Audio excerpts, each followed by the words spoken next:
Bangla info motivation চ্যানেলে আপনাকে স্বাগতম।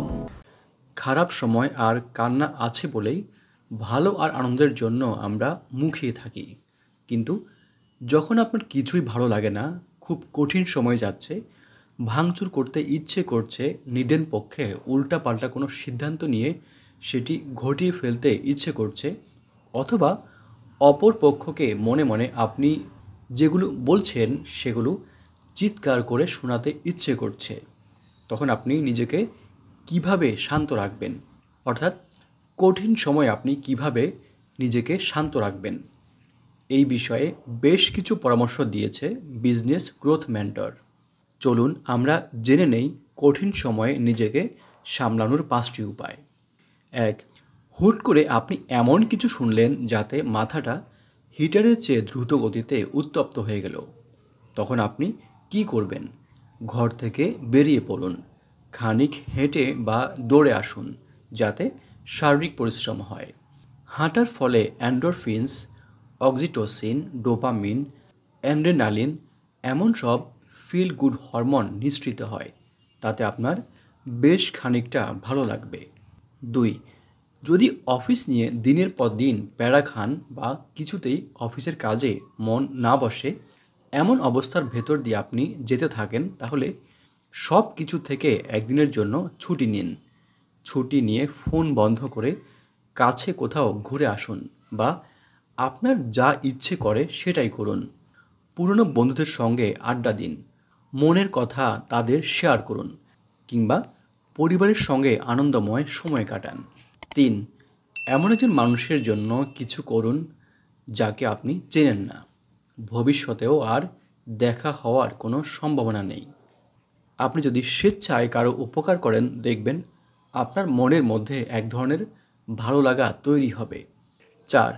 এমন কোথাও বসুন যেখানে আপনাকে কেউ দেখবে না, কিন্তু আপনি অনেককেই দেখতে পাবেন।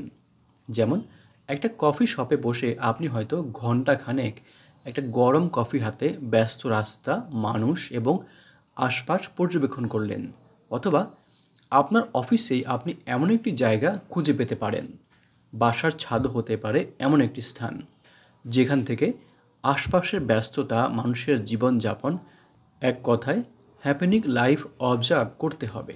লাইফ হ্যাক্সের গবেষণা মতে এতে আপনি নিজের জীবনকে ওই সামগ্রিকতার একটা ক্ষুদ্র অংশ হিসাবে জুড়ে দিতে পারবেন। তখন আপনার নিজের ভেতর জুড়ে যে হতাশা, বিষণ্ণতা বা ক্ষোভ জমে আছে সেটা ছোট হয়ে আসবে। 5.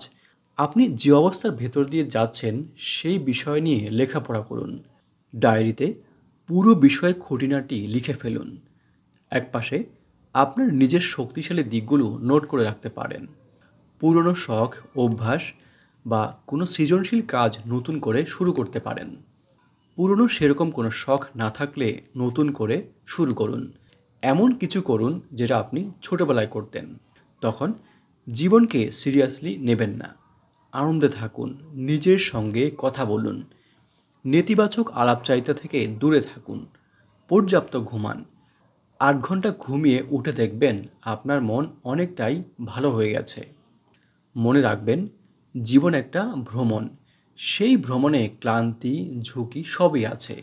আপনাকে কেবল মাথা ঠান্ডা রেখে ভ্রমণটা উপভোগ করতে হবে, কিংবা বুদ্ধিমত্তা খাটিয়ে সেই ক্লান্তিকর, ঝুঁকিপূর্ণ কিংবা বাজে সময়টা পার করতে হবে। এভাবে দেখবেন আপনি ঠিকই গন্তব্যে পৌঁছে গেছেন। এরপর একটু থেমে নতুন গন্তব্যের উদ্দেশ্যে যাত্রা শুরু করবেন। আর যদি কোনো গন্তব্যে নাও পৌঁছান, তাতে কি, নিশ্চিত করুন যাত্রাটা আপনার মন্দ যায়নি। কঠিন সময়ে নিজেকে কিভাবে শান্ত রাখবেন এ নিয়ে সাজানো আজকের পর্বটি আমরা এখানেই শেষ করছি। এ ধরনের ভিডিও আরও দেখার জন্য আমাদের এই চ্যানেলটি সাবস্ক্রাইব করার জন্য আপনাদের প্রতি বিশেষভাবে অনুরোধ করছি। আপনারা যেখানেই থাকবেন অনেক ভালো থাকবেন। ধন্যবাদ।